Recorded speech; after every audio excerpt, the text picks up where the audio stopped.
I'm the CEO and Managing Director of InvestSMART, and I have the good position of going last before Q&A.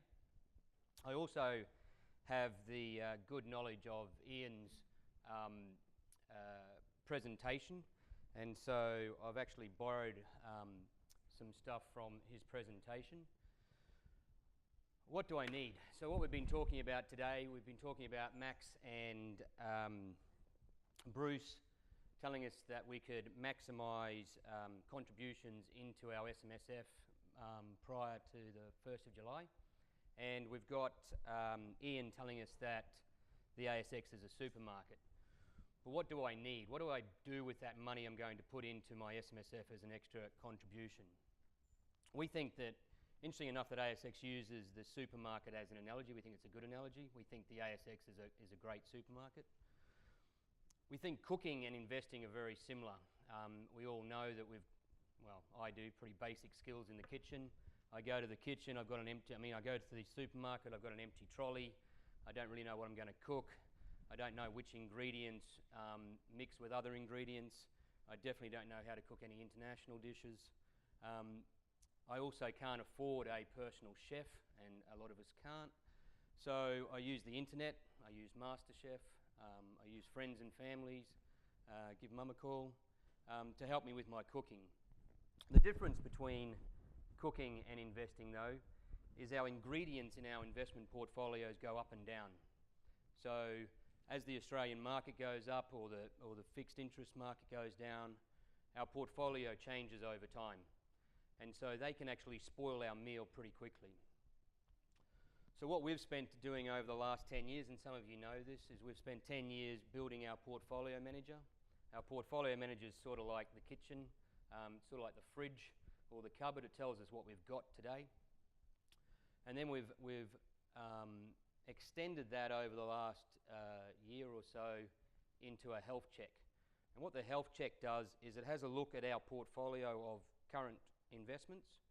It looks under the bonnet of each of those securities. So just because it's on the Australian Stock Exchange doesn't mean it's a property, or doesn't mean it's Australian equities. An A-REIT property, Magellan fund could be international. If you've got some of these M funds that Ian was showing us, how do you know what's under the bonnet? So when we go down the aisleways of the ASX and we're throwing everything in our trolley, how do we know how they react with each other? How do we know what our overall asset allocation is? And so we developed a process in-house with our chefs to come out with our ideal asset allocation for a number of risk classes or risk profiles, so conservative, balanced growth and high growth, and we compare what we believe is a good asset allocation for those sorts of risk profiles against your asset allocation. And then we give you a health score out of 100%. 100% is perfectly correlated, but that's not what the goal is. The goal is not to get to 100%. So you don't need to go into the health check or the portfolio manager. We provide a sandpit where you can play with different stocks and asset classes to see how the mix would change. 100% is not necessarily the goal. It's just the goal of our portfolio manager is to give you a health score. So this is my health score last November when we did another seminar last November, and I was 92%. It shows that I was a little bit overweight in Australian equities. So this is against a growth profile, so I'm investing for 7 to 10 years. This is at my actual portfolio as at November last year, and I was a little bit underweight international equities. If I fast forward to today, my health check scores deteriorated a little bit, 89%. Reason being is Aussie equities has gone up. So as my ingredients in my portfolio manager go up and down, it changes my health score. And it's asking me to rebalance, or it's suggesting to me that maybe I need to rebalance, or it's suggesting to me that when I put more money into my SMSF, that maybe I don't put it into the exact same ingredients I already own. Maybe I have a look at something else. Maybe I have a look at international equities. Yeah? So, and the other deal is you can't do this all the time. There's a trade-off with rebalancing because there's obviously cost to the transactions of rebalancing all the time. So I don't want to go in weekly or monthly. Maybe it's quarterly. Maybe it's half yearly. But what this shows us is where you're overexposed. The idea is not to get to 100%. It's to get to a position that you're comfortable with the risks of your portfolio. You can also change the investment goals. So as you go through your different life stages, you might go from a high growth to a conservative and see how that moves. And this is what we've been banging on for I've been doing this since 1999 when we founded InvestSMART, so I've been going for a fair while. And we're still banging on about this. So this is, on the left-hand side, we've gone into our portfolio, into our database, and we've had a look at all of our conservative members. Everybody who says they're a conservative is on the left-hand side. We've got about 58, nearly 60,000 people using the portfolio manager, managing about 90,000 portfolios. On the left-hand side is what our members are in. On the right-hand side is what we think they should be in. Interesting enough, 75% of a conservative portfolio is in growth assets. We would call that a high growth or a growth portfolio, not a conservative portfolio. Interesting enough as well, the biggest move in 6 months, remember I did this November last year, the biggest move in our members is 3% out of cash and fixed interest into Australian equities. It continues to amaze me. They're chasing last year's returns, and I'll show you a little bit, some slides in the future. For 20 years, I've watched our members ambulance chase last year's returns. What we've been doing is biggest moves in 6 months. We're moving out of cash and we're moving into fixed interest with a slant to floating rate notes and global infrastructure. Reason being is we think there's more risk of interest rates going up than going down, and so we're changing the portfolio. We're changing our portfolios just slightly to take advantage of that. If we have a look at our core growth or our growth portfolio, I won't show you conservative or balanced and high growth. I'll just show you two. On the left-hand side, again, these guys' health score would be better because we expect them to be in higher growth assets. But again, 34% in property against our 14%. Aussie equities, yeah, they're pretty overweight. International equities, they're completely underweight. Biggest move in 6 months, again, they're going out of cash and fixed interest and they're going into Australian equities. Us, we're going out of Australian equities and into fixed interest and global infrastructure, again, for that same reason of rising interest rates. So why does asset allocation matter? Ian touched on a little bit about diversification and a free lunch. I want to show you a few slides of, on the left-hand side, so I've gone and had a look at about 8,500 managed funds in Australia. And I did this only the other day, and it's from Morningstar data that was last updated at the end of, I think, March. On the left-hand side, you've got the 5 diversified portfolios, and we're using the Morningstar multi-sector conservative, moderate, balanced, and growth and aggressive.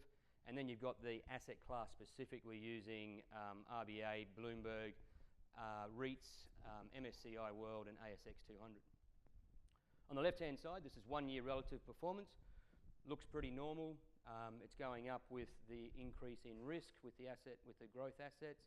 And on the left-hand side, 1 year, Ian did this before, so I actually stole his idea, so I can't say he stole mine. But Australian equities is the #1 performer over 1 year. All of our members, where are they going? Australian equities. Yeah. I've also put in here what the average of the peers is. So what peers is, I've had a look at every single managed fund, and every managed fund that benchmarks itself against the Morningstar Conservative on the left-hand side, I've put their average returns there. That's what I call average peers. I'm not going to get into the active versus passive debate. I don't really care. I think that the reason, this is going back to what Paul Clitheroe was talking about, it's all about fees. It's all about the cost of the fund, and it's really important. When you look at a benchmark, the benchmark doesn't include any cost of fees, any cost of investment, any expenses, so it's an arbitrary number. So pretty much every fund manager that's against that benchmark is on average probably going to underperform that benchmark by its fees. So the trick is to get the fund that gives you exposure to that benchmark at the lowest cost. Yeah? So pretty much nobody in 1 year returns beats their benchmark. 2 year, property. So remember, 1 year, Australian equities. 2 years, property. We got the diversified ones stepping up as you would expect. What you probably haven't noticed is they're getting higher. 5 year relative performance. As Ian said, international was the key. Again, No one's beating their index, or hardly anybody's beating their index. The difference is fees. 10 years, it gets really, really interesting. Fixed interest is the biggest 10-year ones, as we know. But look at conservative, moderate, balanced, and growth and high growth. The whole idea of diversification is that you can add securities to your portfolio that lower risk but doesn't sacrifice return. And it's proven time and time again. I've also shown you the fees, the average fees for each of these peers. I've also shown you the number of funds in each of these.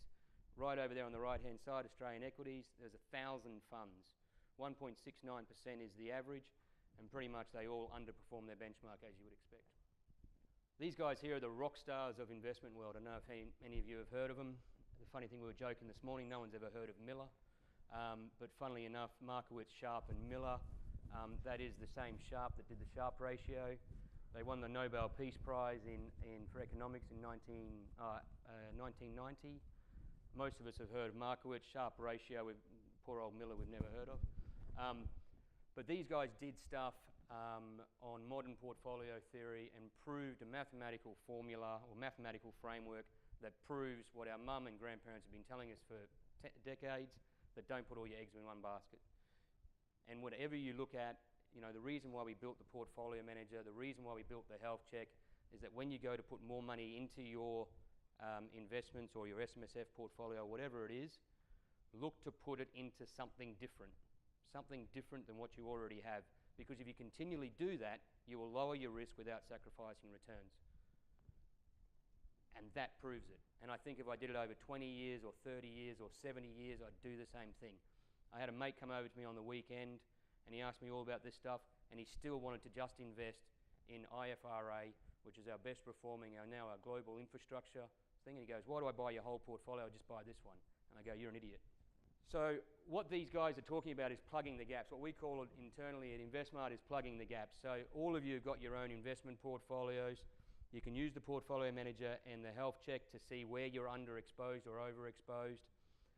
And we've created a number of products that allow you to plug the gaps. Yeah? Now you can go to the ASX, you can go to advisors, you can go, whatever you do, just go somewhere, do something, and do it a little bit differently in your portfolios to get that diversification. We've created a number of very low-cost SMAs. And these are our SMAs. On the left-hand side is our core growth portfolio and our diversified income portfolio. They are actively managed asset allocation. So we actively manage the asset allocation, but we choose to use a mix of low-cost ETFs or index trackers and some managed funds to actually get us exposure. So we're showing you how we fill our trolley when we go to the ASX supermarket. On the right-hand side, some people call this the core and satellite strategy. So core's on your left, you might already have core, you might already be happy with that. What do you pick for your underexposed areas? And we've created a number of sector-specific portfolios. So fixed interest, property, international, and we've got our II, for those of you who know, they're our actively managed. We actively manage a portfolio of Australian stocks through II. Those guys have been going for 15 years, and they've been outperforming the market for about 15 years. So it'd be unfair of me not to compare us with our peers and the index. At the moment, we're going quite well. I truly believe that I show you this in 10 years' time. We will underperform the benchmark by our fees, which is 77 basis points, and we'll outperform our peers by the difference of our fees and their fees. And on the right-hand side, you can see that for this is the Morningstar multi-sector growth. So we've got 903 peers that we consider peers. Their average fees is 1.76%. Our fees is 0.77%. So I believe over time, if those fees all stayed the same, we would outperform the peers by 1% and would underperform the benchmark by 77 basis points. Yeah? And over time, we think we can actually bring these fees down even further as we get better and better at doing this, and as the markets get more and more efficient in doing a lot of the stuff that we need to do from a technology point of view. This is the income portfolio, diversified income portfolio. We don't have any international exposure in here. We've chosen Aussie equities due to our tax arrangements in Australia with franking credits and imputation tax. Again, it's actively managed asset allocation. We use ETFs to get us the exposure. 578 peers. 1.6 is their average fees, and ours is 77. I'm not saying that we are the best fund manager in this group. Yeah, there are fund managers that will be above us, but on average, we beat them by a mile. But there are obviously fund managers out there that are a little bit above us. But we believe that a passive way using ETFs and an asset allocation metric or active asset allocation will probably outperform most of those over time. And this is our Intelligent Investor Equity Income portfolio, doing quite well. Intelligent Investor, for those of you who don't know them, we've got about 10 analysts. They are value investors. They spend their life looking for undervalued stocks. And it's a long-term investment. I mean, 5 to 10 years. Even showing this, all of our analysts hate me because they go, who gives a toss about 1 year? It's about 5 years, 10 years. We've only been managing money under the Intelligent Investor model for about 18 months, but they've been managing their models for about 15 years. They've been getting those independently audited by Grant Thornton every year for the last 15 years, and I think they've outperformed the All Ords by about 3.7% annualized per year for 15 years. So these guys know what they're doing.